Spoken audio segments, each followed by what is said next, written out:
After the holidays, there's so much to clean up and get ready for the coming year. This leaves me exhausted and a lot of things falling off my to-do list. It's time to lock in, and Omaha Steaks delivers everything you crave to reset after the holidays. An order from them means having high-quality Omaha steaks on hand at all times. I'm a big meat lover myself, and I always go with medium rare. But there's also plenty of poultry and other options available. Omaha Steaks offers unrivaled quality and variety, and every bite is backed by their 100% guarantee. A family-owned company with over 100 years of expertise in the meat industry. Let Omaha Steaks deliver high-quality proteins right to your door. Visit omahasteaks.com for 50% off site-wide during their end-of-season sale. And for an extra $35 off, use promo code YUM at checkout. That's OMAHA steaks.com, promo code YUM. Terms apply. See site for details. Go to www.omahasteaks.com to get 50% off site-wide during their end-of-season sale. And use promo code YUM at checkout for an extra $35 off. Minimum purchase may apply. Thanks to Omaha Steaks for sponsoring us. If you're a podcast host, listen up, this one's for you. My name is Allie Jackson. I'm the host of Finding Mr. Height, a dating and relationship podcast that I've been doing for 4 years now, sharing my positive and practical approach to dating that's built on my own life experience. And I wanted to share another experience that I've had, my secret behind monetizing my show. It's called Red Circle, and I was just telling my colleague about how much I love their platform. With Red Circle, not only am I getting a seamless hosting experience, but I also love the support I receive in ad sales. It's not just typical ad sales either. It's targeted opportunities based on my show and my life. And the platform is super simple. You just set your preferences and Red Circle matches you with sponsors that align with your show. You can vet every opportunity and their platform gives you great analytics. More recently too, my Red Circle team has brought me opportunities outside of my podcast on social media to really augment the podcast partnerships, bring them full circle. I just can't recommend them enough. If you want to give it a try, go to redcircle.com to get your free trial. That's redcircle.com for a free trial.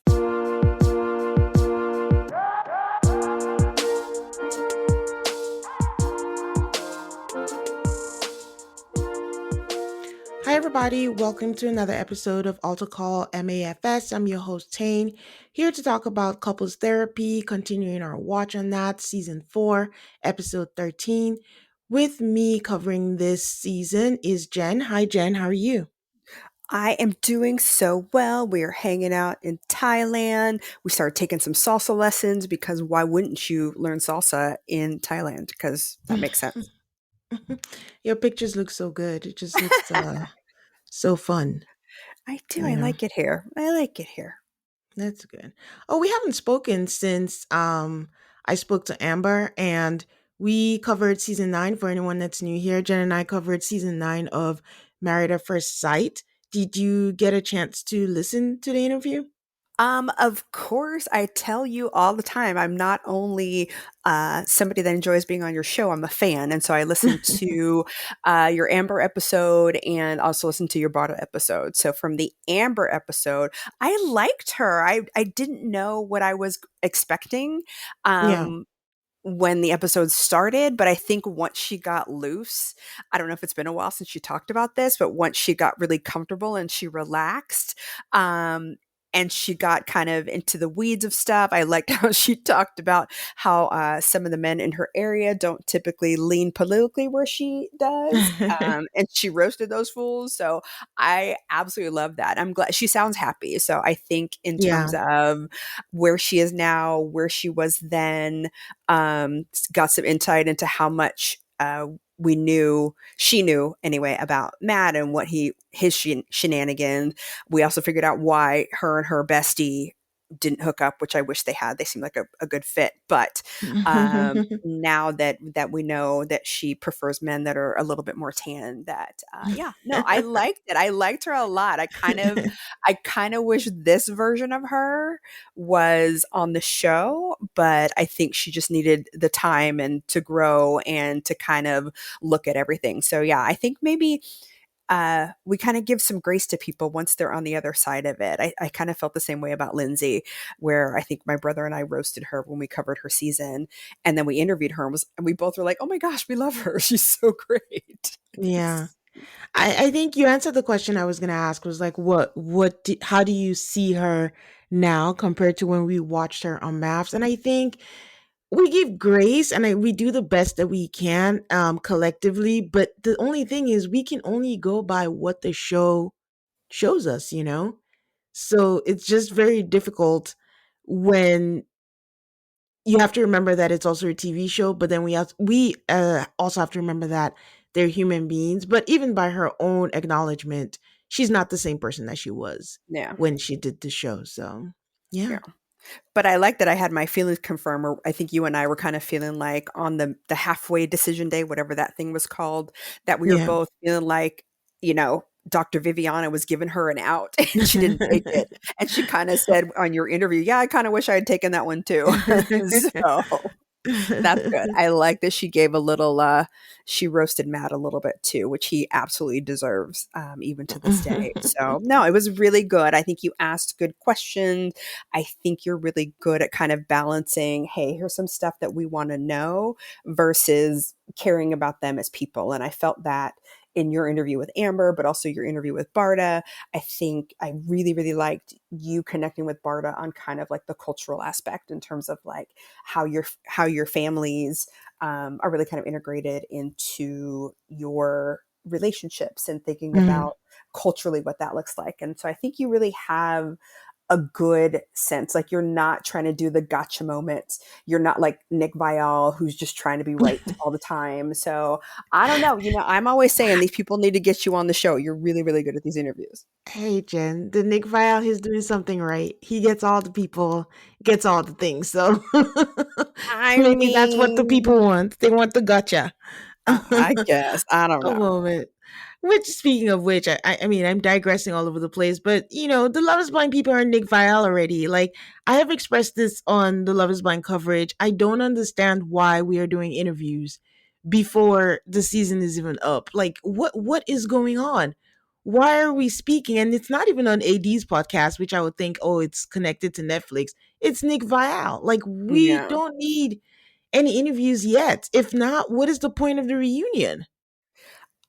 I agree. And I think that I'm half in and half out on him. Like sometimes I like I liked him for a little bit and then he got a little too big for his britches. So I just kind of go for the guest at this point. So I did listen to the Casey and Patrick one.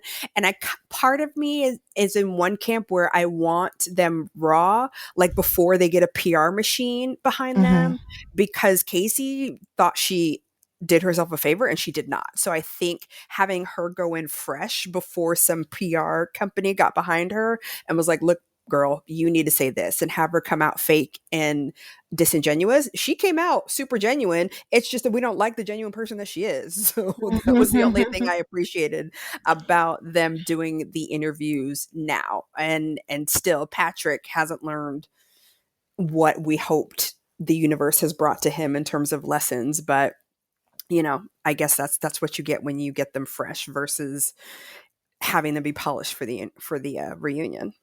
Mm, mm, mm, mm.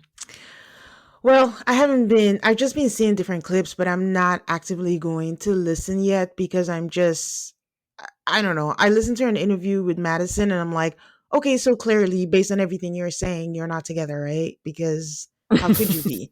How Right. could your fiance give you an eating disorder and you say yes at the altar? But okay.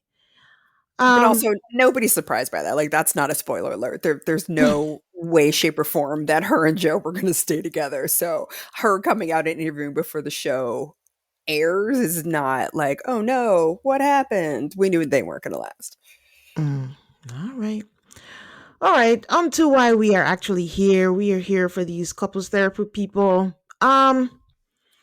This episode was interesting. I felt like, yeah, I know like they're trying to just give us snippets of their sessions, but the snippets or the sessions felt incomplete to me. In that they talked about big things and I'm like, wait, that's it? Is that the conclusion? And I just felt I know they can't put everything or fit everything into one episode, but it felt like we can't end here. That's how I felt. Yes, it definitely felt, especially with Kathy and Nick, like it definitely felt very cliffhangery, which I don't necessarily enjoy on this show because I think we don't need that.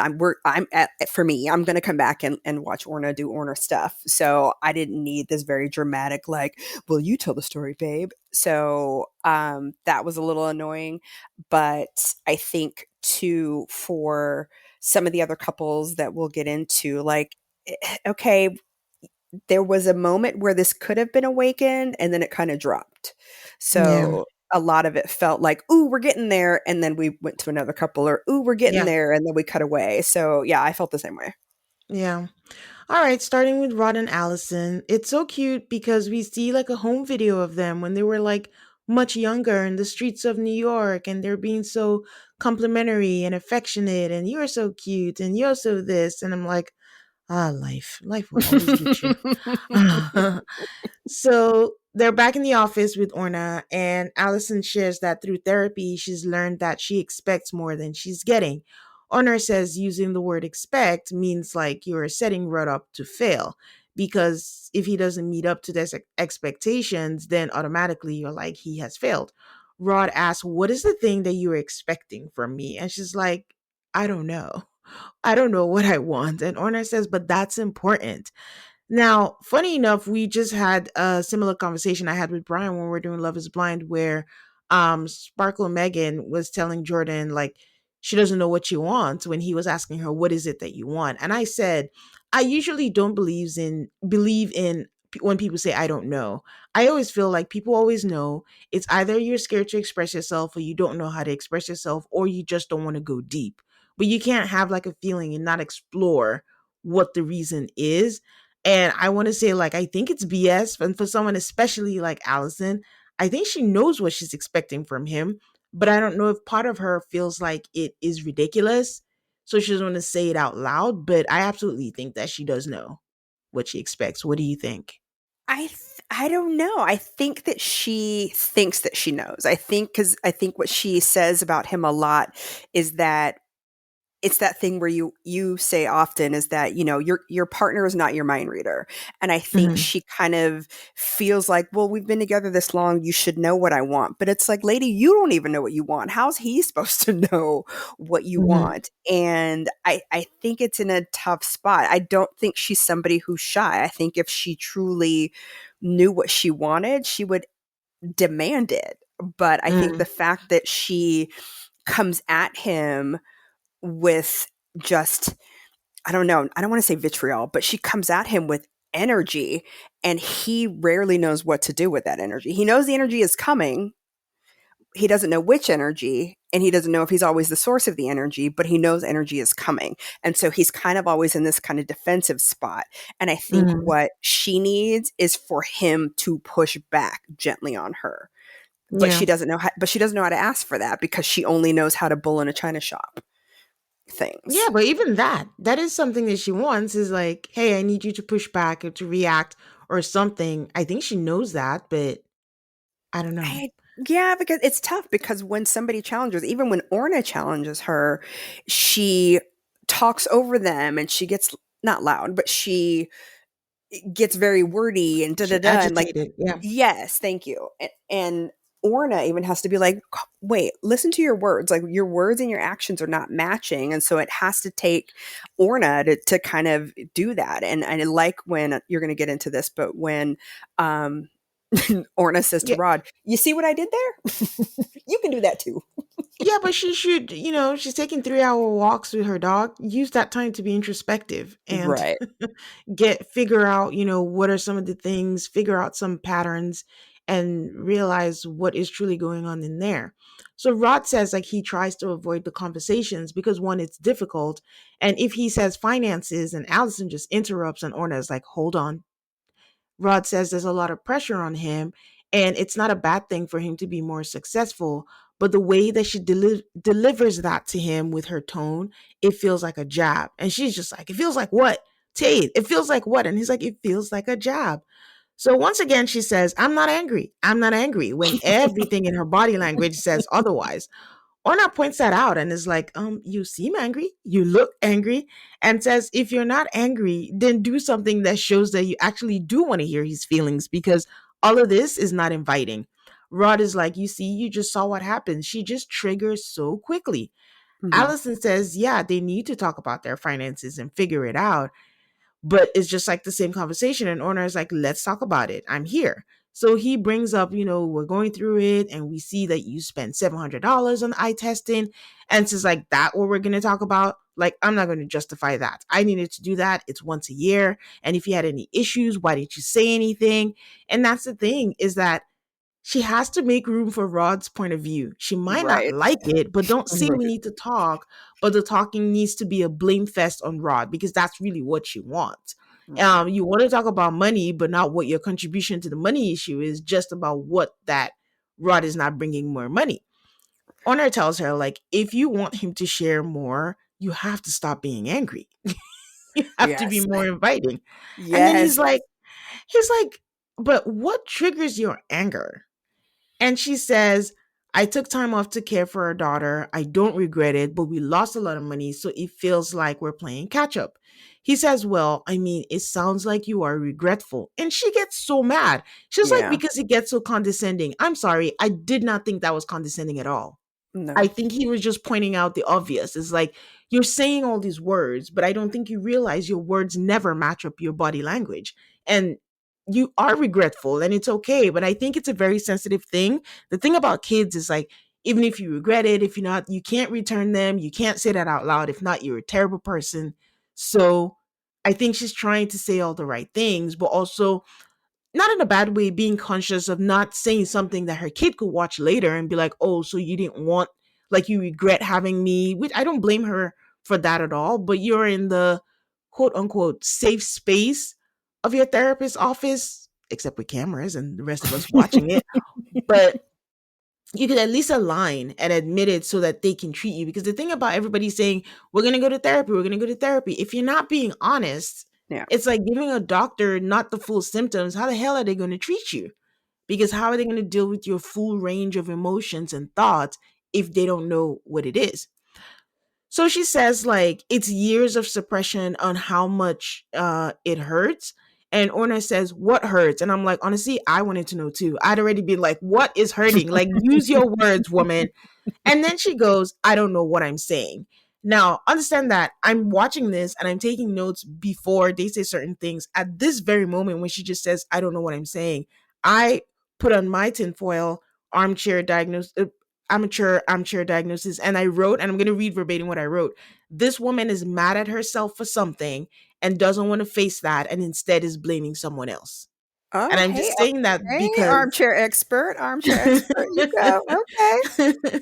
so I'm saying that because that comes up later, and it's not because I watched the whole episode because watching and taking notes is not easy, and I'm what as it goes along. But I'm like, okay, she's mad at herself because I think the number one thing a lot of human beings suffer from is shame. There's shame spiral, and Absolutely. once you're in a shame spiral, it's so hard to get out. You just whirl and move around it like a tumble dryer, and just stay there and shrink, I guess.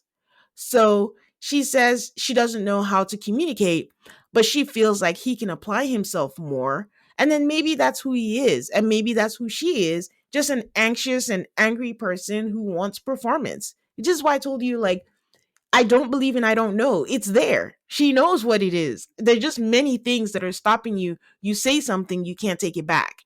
You Yeah. say something, okay, do I look silly? You say something, okay, does this change everything?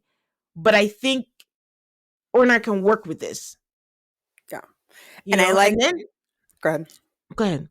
I was going to say, I like what you said. Like the word shame is so palpable. Like that's it. Because the amount of energy people spend hiding their shame, that once Mhm. you name the shame, like you can then deal with it. And I Yeah. think that that's what a lot of her anger is about. And that's what a lot of her talking over people is about, is just, I have all of these feelings and my feelings aren't conventionally not great, but would not be accepted amongst my friends, because I get the sense that they have money, even though they talk about not having money.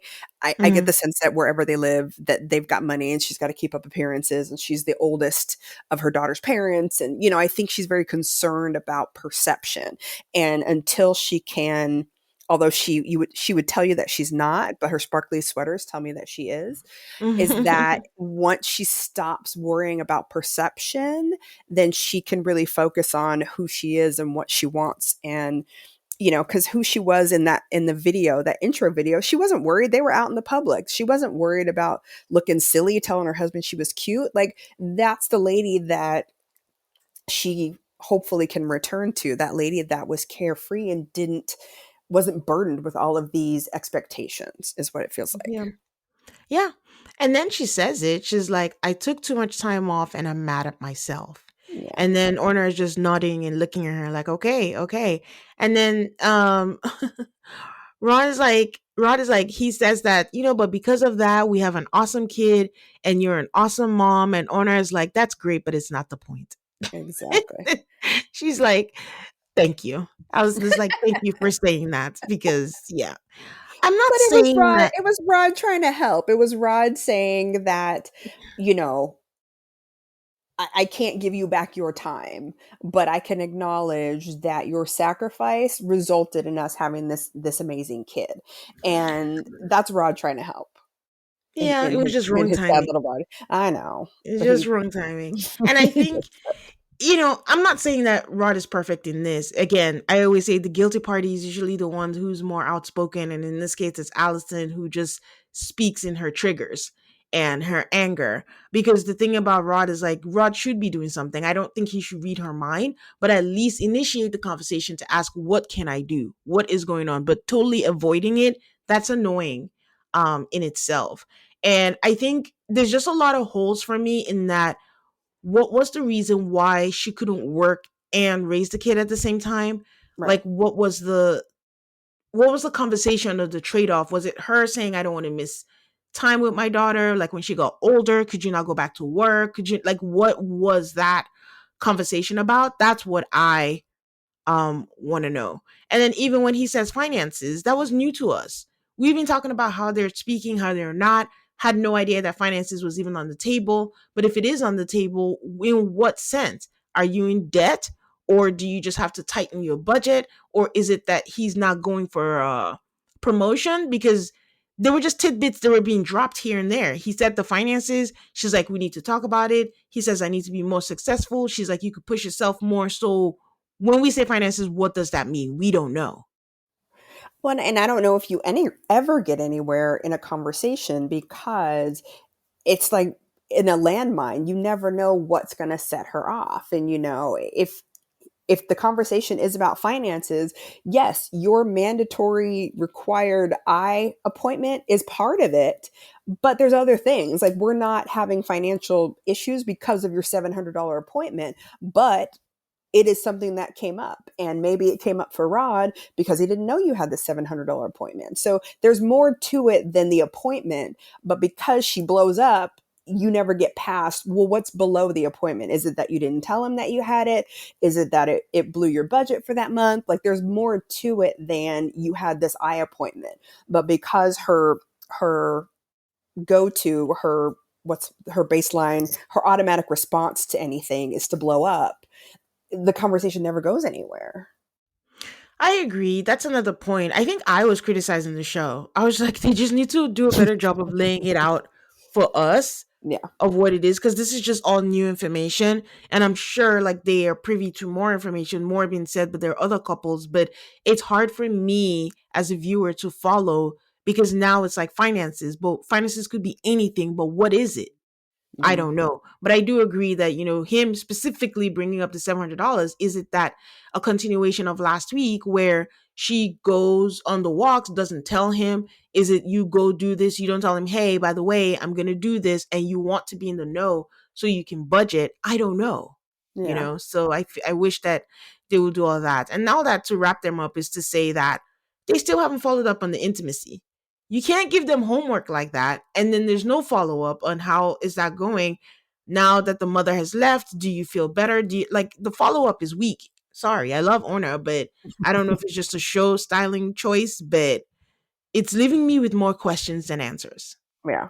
And I imagine this is why people end up in therapy for years and years and years, because you think, okay, we're going to go in and talk about intimacy, but somehow we ended up in finances and that never went anywhere, at least this week. So we've got to revisit. So I think that's why when people think, oh, therapy, it takes so long. It's like, yeah, because one thing, there's not one issue in your relationship. If it's intimacy, it's also rolled up in finances. It's also rolled up in X, Y, and Z. And you've got to deal with all of this stuff as it comes. So I imagine for Orna, yes, y'all had intimacy homework, but we have to deal with this finance thing that clearly has been on everybody's mind, and you guys haven't created a path, a clear communication path for talking about this thing. So until we get past this thing, we can't get back to that thing, I imagine. I actually think they addressed it. I just think he didn't Did make the they? show. We missed it. I just think he didn't make the show. It was boring. Everything can't be put on the show. So it's me again criticizing the show. Like, don't give them homework and then don't show the follow up, because it is important to their dynamic.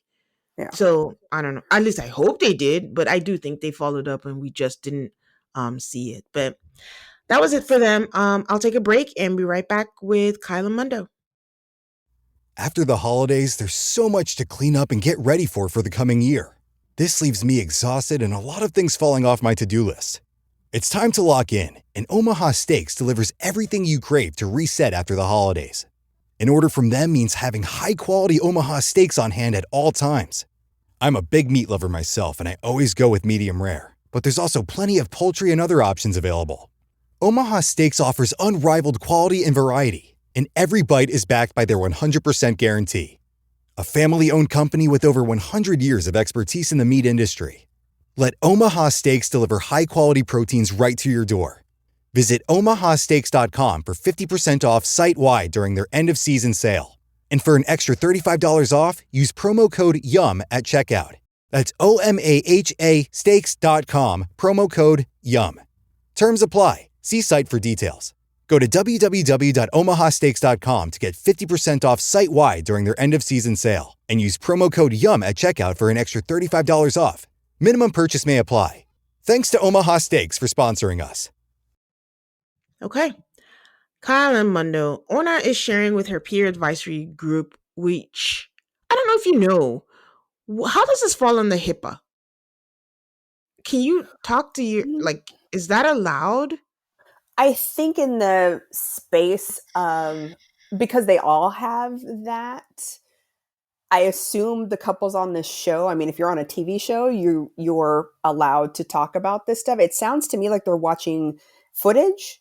The group is watching footage? No, I mean in general, not just TV. Because I mean, I assume every therapist has this.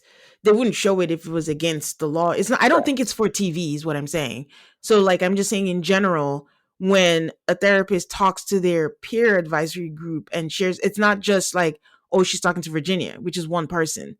She's talking to like a whole group and sharing their whole thing. How is that still under? Is that still protected?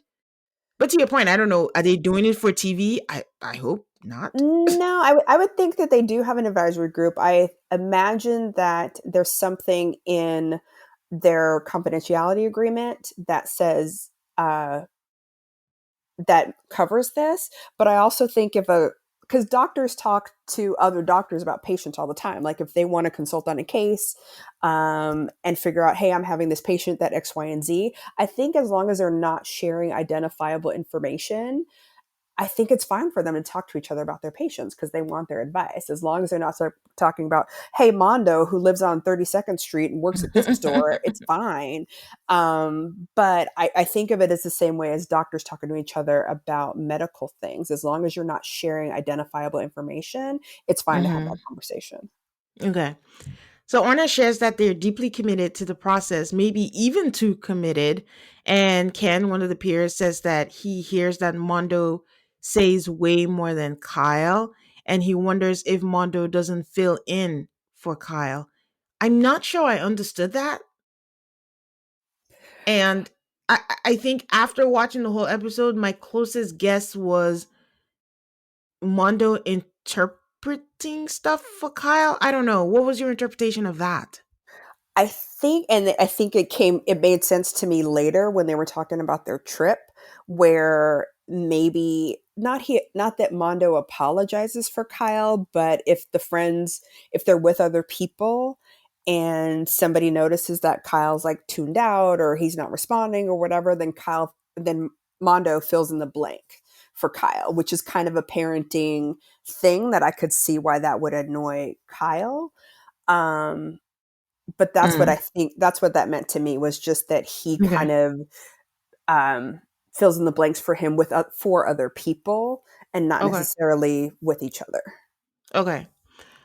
So Orna says that she wonders if he's having an experience where Kyle is not connecting because, Kyle was deaf and was the only, I think, deaf person in his immediate family, and his mother did not acknowledge it until later. So this is a very Kyle focused episode for them. Kyle shares with them, they're back in Orna's office now, that his grandma is deaf and she married his step grandfather who's deaf as well. And in Poland, they don't have any resources for that. So his mom was the one taking care of the family and she hated it. Then she married his dad, who was very abusive. She left eventually, but with a memory that sticks out to him is like one day she came into the hallway just covered in blood, but then she smiled at him. I was like, it's okay, go play outside and it's fine. And then years later, the social worker asked, and I don't know if this was in Poland or if this was in America, I have no idea, asked him if he'd ever seen his mom cry. And he turned to his mom and sister and was like, what color is crying supposed to be? And they're like, that's odd. It's clear like that. And he's like, no, that he never saw that. But what he only saw was red. And Orna talks about how maybe his deafness made him isolated, but also gave him protection from all the madness. And he's like, yeah, like basically, like I could not hear anything. There was no music, no nothing. I just realized that I was alone. And I don't know. I feel like this gave me chills. It's freaking scary. That is trauma. That is so entirely traumatic for you to go through as a kid, and that your little kid brain fills in information based on how it's received. And that, but also it's very strange that he's got family members that are deaf, but his mom wanted him to grow up denying that he was deaf. Like there's so much Yeah. going on that it does not, like, I think I gasped when he said that his grandparents were deaf. I'm like, well, then why is your mom trying to raise you as somebody that's not deaf? That's so strange to me, and that's something that probably needs to be dug into. But yeah, trauma for this little Yeah. guy. That's what I meant by there were a lot of holes for me Yeah. in the episode because these are things like, and again, I don't want to blame Orna because I'm sure she's doing her job. And at the end of the day, number one, it's a television show, but the way it's been edited or presented, how is it, like I said, and it's not even like her grandma, his grandma married a man that was deaf, like his step grandfather. Hmm. So it's not strange. It's not new to the family. So, I mean, it's not so strange when you think about it. Like maybe the mom is like, "What? Not this again?" Because she already hated taking care of the family, which that's her mom, her step grandpa, and then she finds out her kid is deaf, and she's like, "I'm not going to do this again. So I'm just going to act like he's not because my life is not going to be harder." That's not out of reach, but there's more to be figured out. Like why? Like just to confirm, was that really the case? Because it's a whole different story if there was no deafness in the family and you're faced with this and you don't know what to do. So, I don't Yeah, know.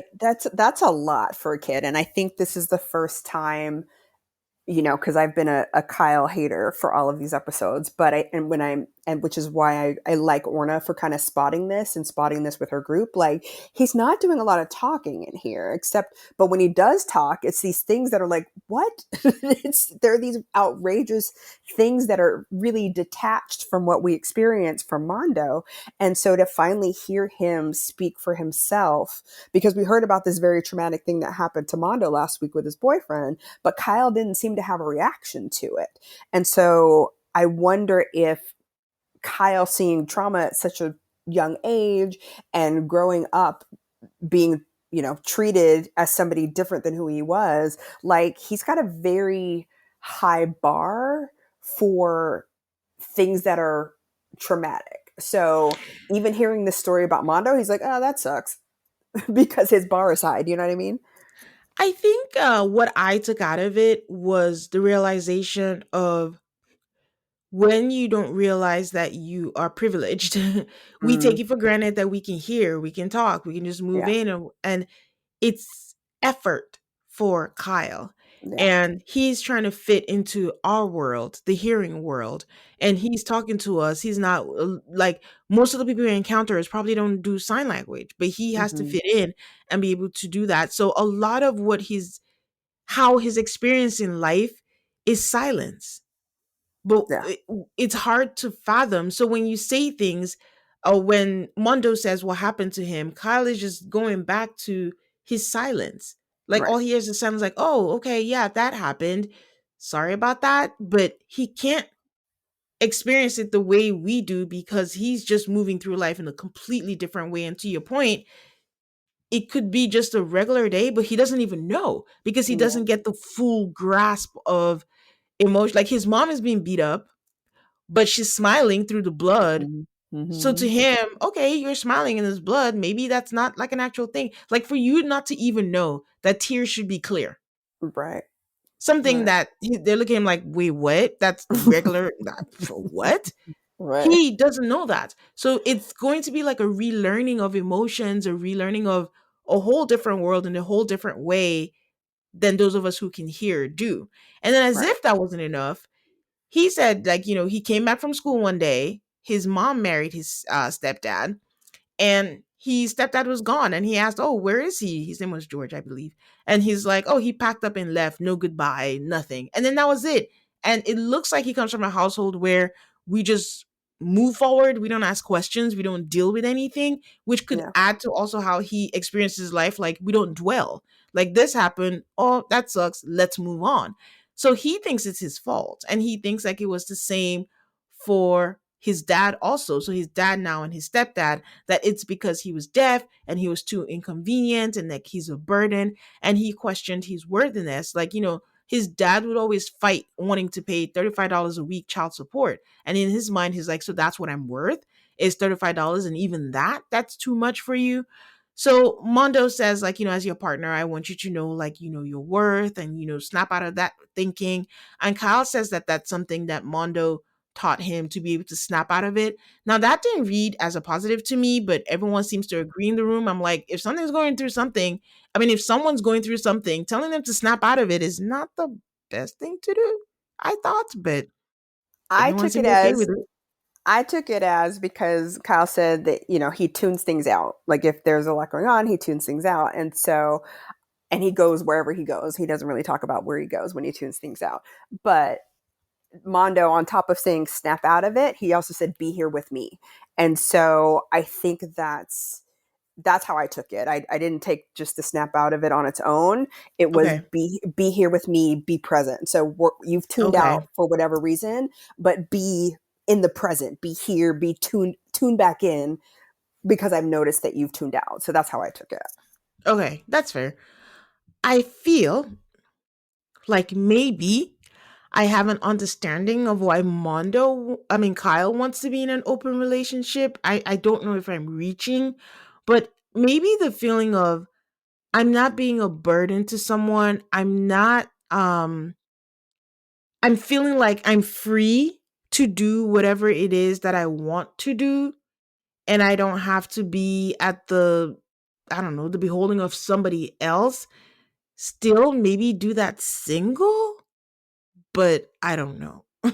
What do I'm you con- I'm confused by Kyle because if he's somebody that's used to tuning stuff out, you've picked the least tune out person you could possibly pick. Like I could understand if you're like, when I'm done with things, I'm done with things. If I need a break, I need a break. Like you've picked the least I'm going to give you a break person that exists on the Mhm. planet, which I'm sure if he came from a place where I was around men who just randomly disappeared and now I have this partner that's never going to disappear, well, that comes with a partner that's never ever going anywhere. So when you want to tune out, he's not going to let you tune out. So now I see that dynamic and how frustrating it possibly is for Kyle. And I don't know if it's as simple as maybe Mondo needs to learn ASL so that he gets that break. If that's a solution in their relationship, but I don't know. It's so interesting that people end up with people that they think that they want, but Mm-hmm. then having what you want comes with a level of work that you did not expect. Yeah, because Kyle could easily have someone who is open to an open Yeah. relationship. And Hmm. it seems like his preference is someone who's deaf, so he could easily have that. And Mondo could get someone who's monogamous, but they want to cling to each other for some reason. And I'm like, why?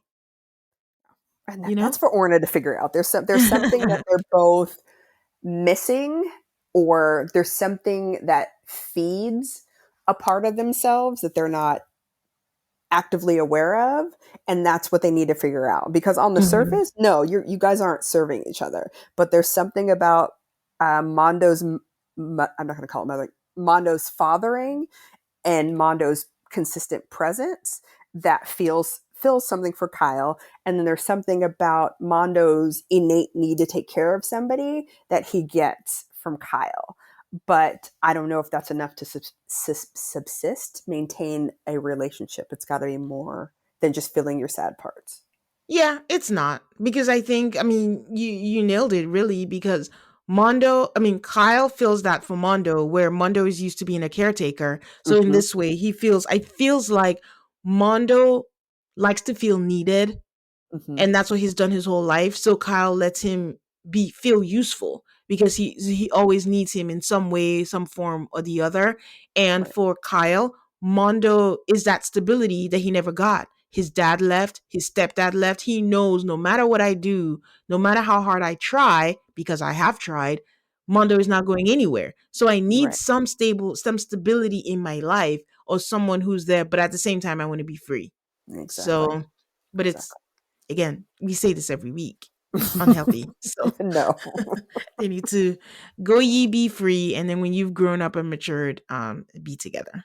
So I mean, and I thought my solution was pretty creative. Like maybe if Mondo, and I don't know how quickly that's going to solve their relationship, but maybe if Mondo learned ASL and that gave Kyle that break where he didn't have to tune out, where he could speak in his language. I'm trying to put it.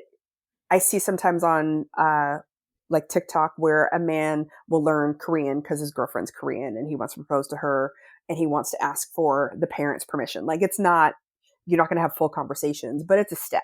And so I wonder if it's something like that where if Kyle had a little bit of that, maybe it would help him. I don't know. maybe it would, or maybe it would reveal like that really isn't the problem. He doesn't want to be with him, but he just likes him being stable and likes like he adores him, and that's why he's there. You know. All right, quick break, and we'll be right back. All right, back to the worst man on this season, Boris. Like, I don't know what to do with this man. And I know we always say, leave, leave. No, honestly, Jessica needs to leave, or else she'll become even more of a shell of herself. But we get a shot of them at home, and apparently, Boris has written a lot of books that nobody is buying because a lot of them are in his house.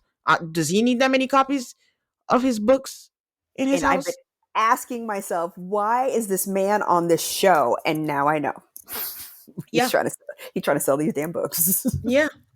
So then they're sitting in the waiting room, and I'm like, oh. Like, if I can feel this tension through the TV screen, what is going on? Boris asks Jessica, how are you doing? She just shakes her head, and he's like, not good. And she's like, shakes her head again. And he's like, are you going to be able to do this? They go in, and Boris asks Orna, what do you do when two people in a relationship have diametrically opposite feelings about one of the most prominent experiences in their life? Shut the fuck up. You just moved. That's all you did. I was so mad at that. I was like, I was so mad at that. He put all these big English words as if there was like a huge shift, a cosmic, seismic thing. I'm like, ugh. And he So, practiced that. He practiced that in the waiting room while he was asking Jessica how she was feeling. He was just practicing this monologue in his head. And do you know that scene from Sex in the City where they're at the four women are at the diner and Samantha says something like, I'm dating a man that has the funkiest tasting spunk. Spunk. And Charlotte just gets up and walks out. Mm-hmm. That's how I feel every time Boris is on my screen. I just want to get up and walk out.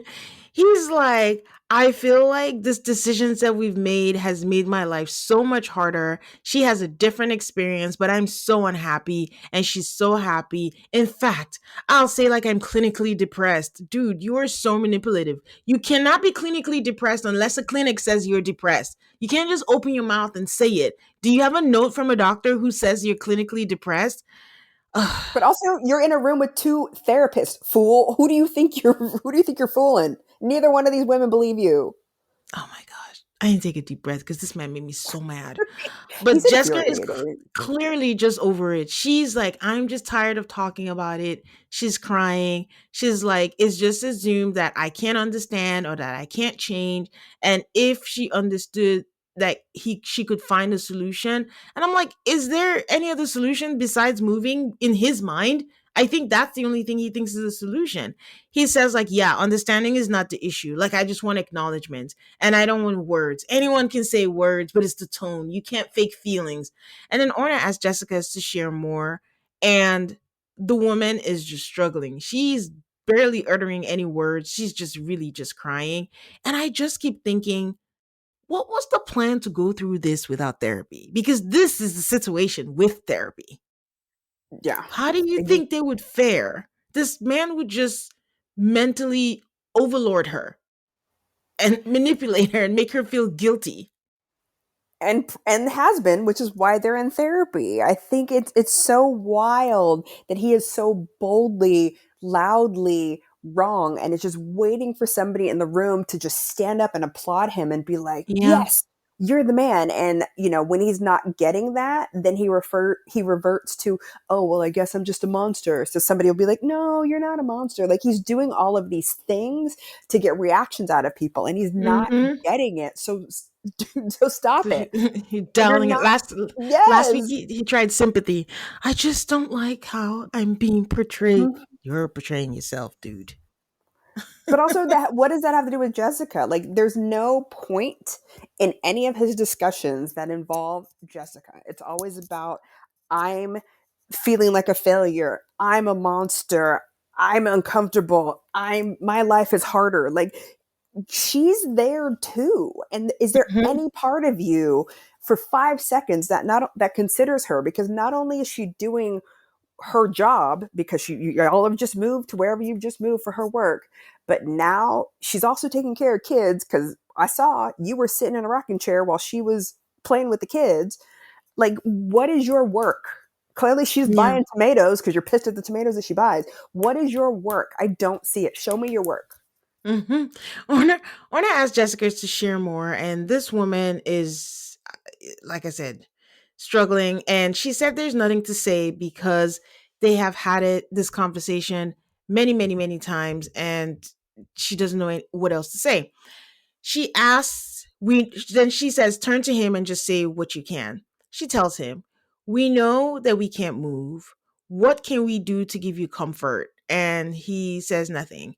She was like, the remoteness, the joblessness is the problem.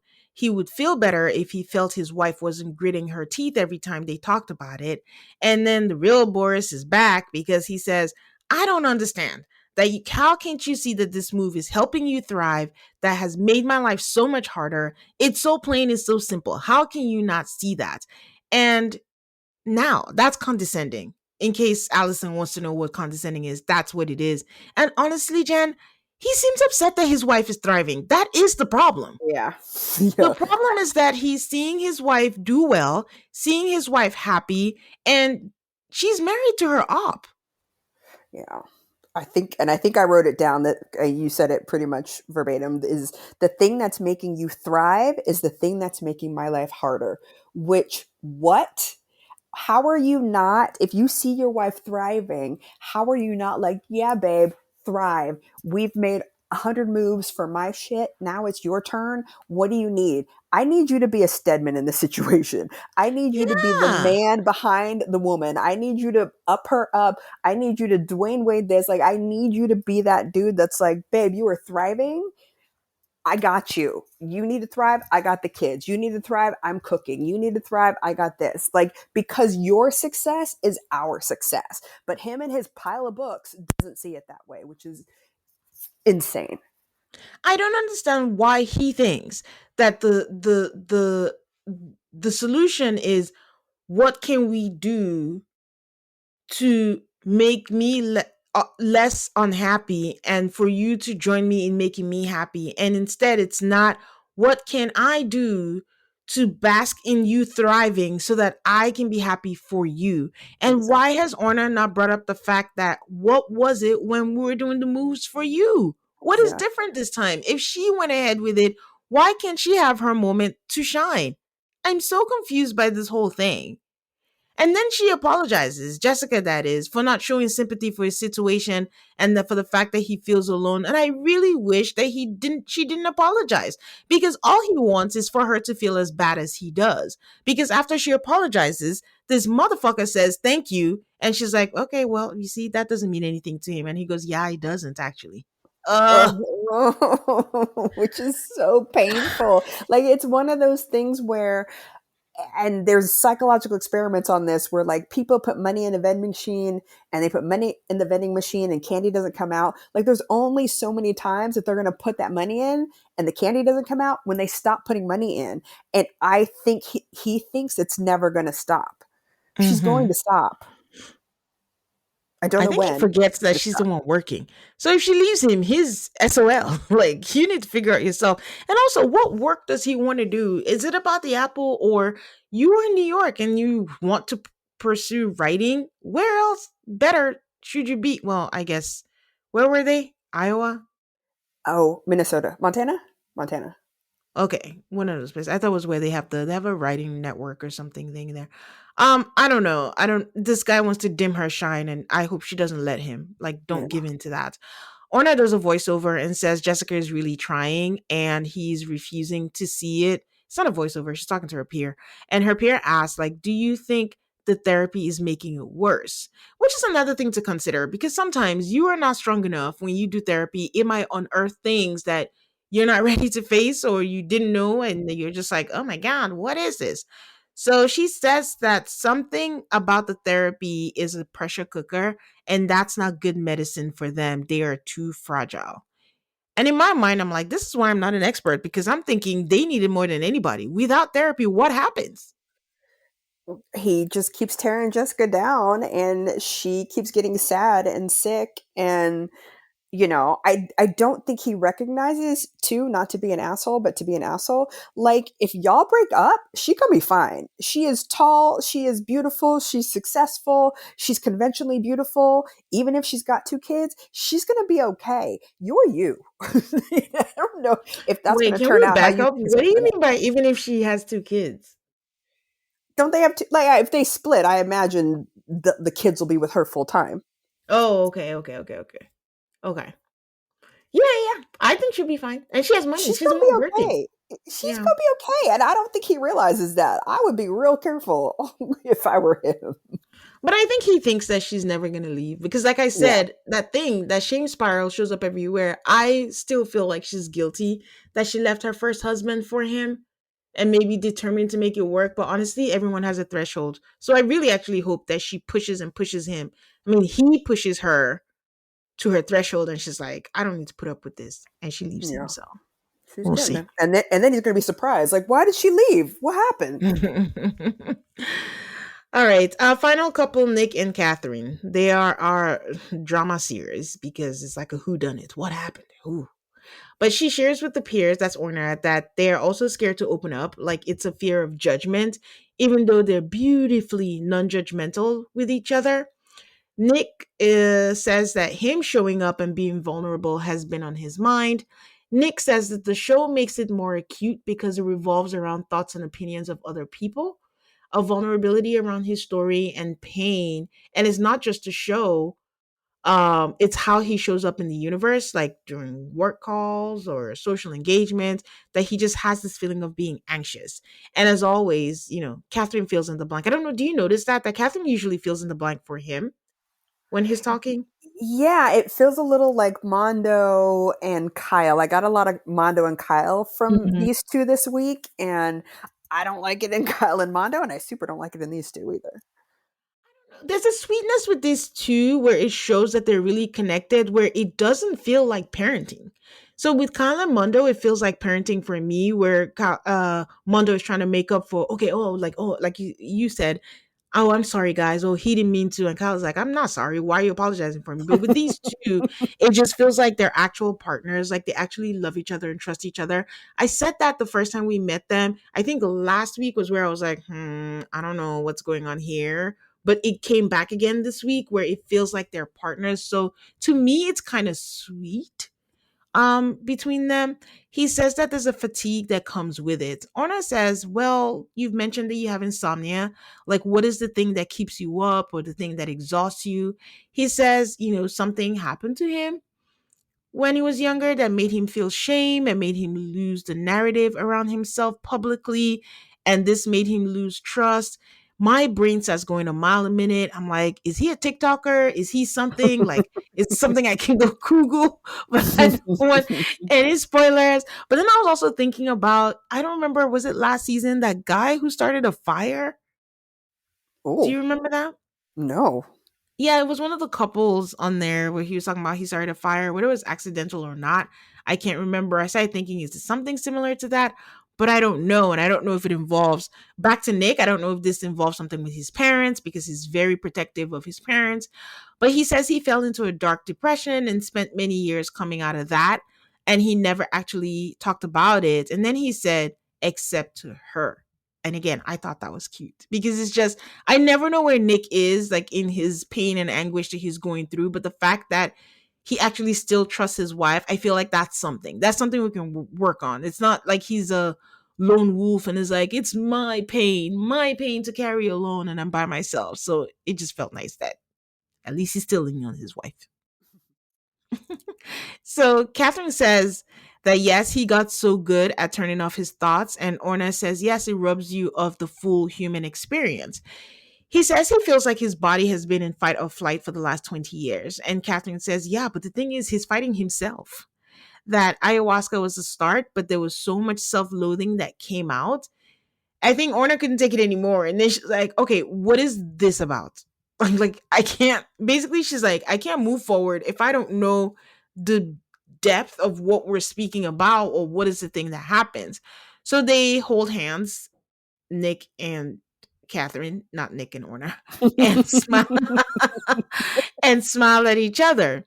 So Nick says he doesn't know about talking about some of his stuff, that he struggles with sharing that with Orna because once he says it, she'll have something and that changes everything. And if he was to share it, what he wants in his mind, ideally, is that he would share it confidently. Like, this is the story. This is my story. This is what happened. But he feels like the way he's going to share it, he's going to stumble, he's going to bawl, he's going to cry about it. And then it's going to come out not the way that he wants it to be. And then he'll go into another spiral about that. Funny enough, that made sense to me. I understood what he was saying.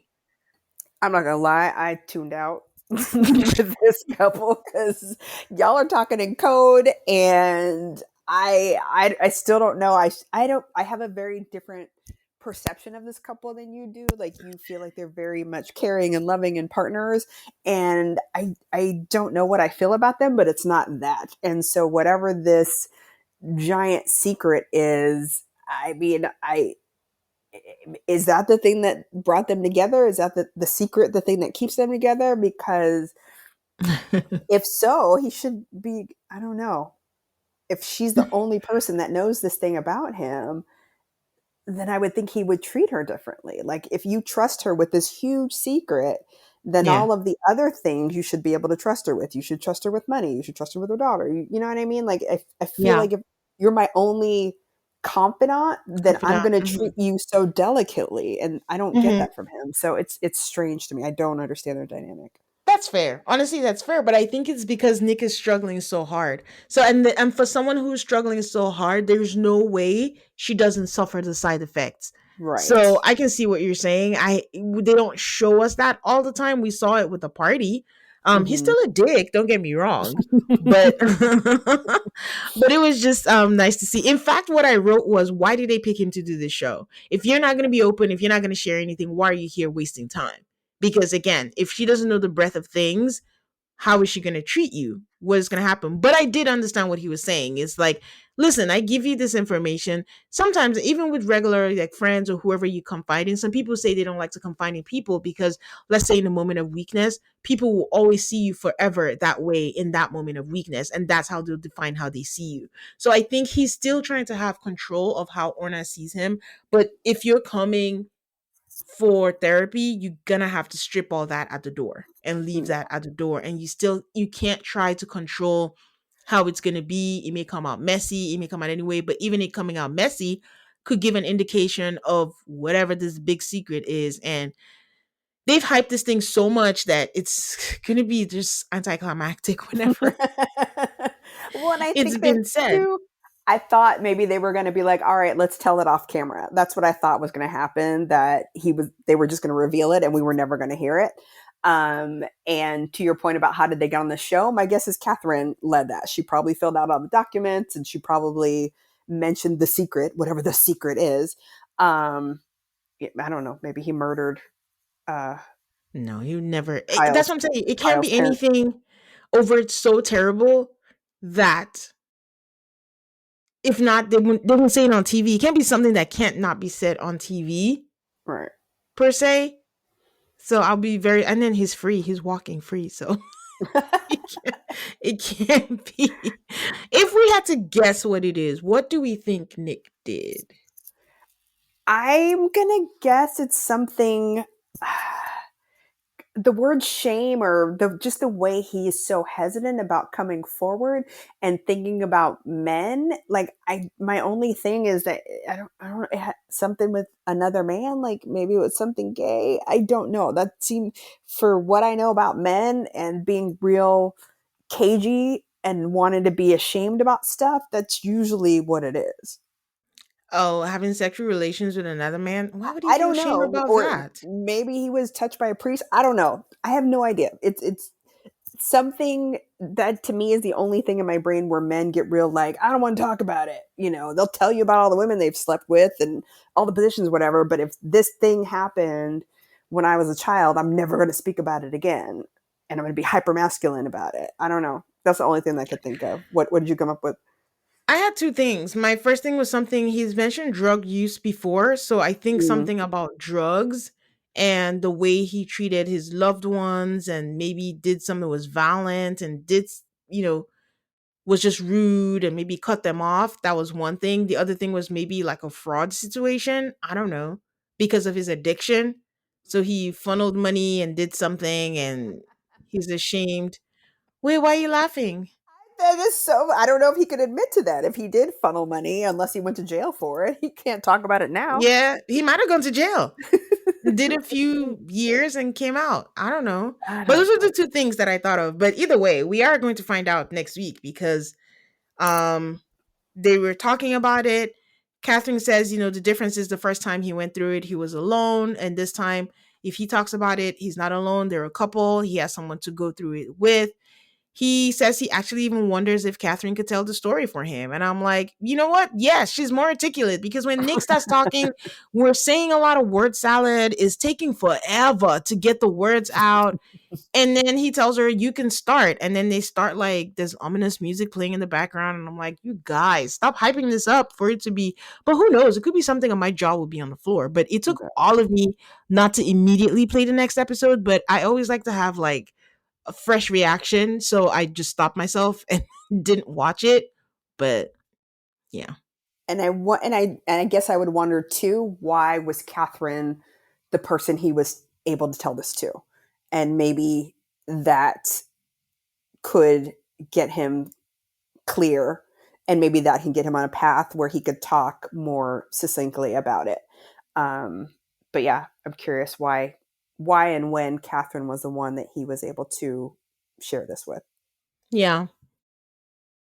Yeah. I might I make mean, her we'll feel, I see. might make her feel good because she didn't get to feel good a lot. So maybe that'll make her feel good. Jen's like, yeah, I don't see what you're seeing. I don't. I really don't. Yeah, we'll see. Well, I mean, we'll find out. I mean, me, I hope it's a path to healing for him, honestly, because this man definitely looks tortured. So Yeah. hopefully it releases him and sets him free from whatever cage he has put himself in. Okay. Yeah. Well, that was the episode this week, guys. Jen, can you share with people where they can find you? Yes, you can find us doing our new adventures in Phuket, Thailand. We are at jns.adventures on Instagram and YouTube. Okay, you know where to find me, guys. Alta Call MAFS on all of the social medias. If YouTube is your preferred mode of listening, you can subscribe. It's on there on audio, but no video. But just letting you guys know that that is also an option. Maths is coming back. Stay subscribed so you don't miss out on the new episodes. I'm still working on what cadence the episodes will come out because it's going to be multiple episodes. Just stay subscribed so you don't miss out on anything new. And please give me a 5-star rating if you are so inclined on Apple Podcasts and on Spotify. And until next time, we'll be back with episode 14 of Couples Therapy. Bye, guys. Bye.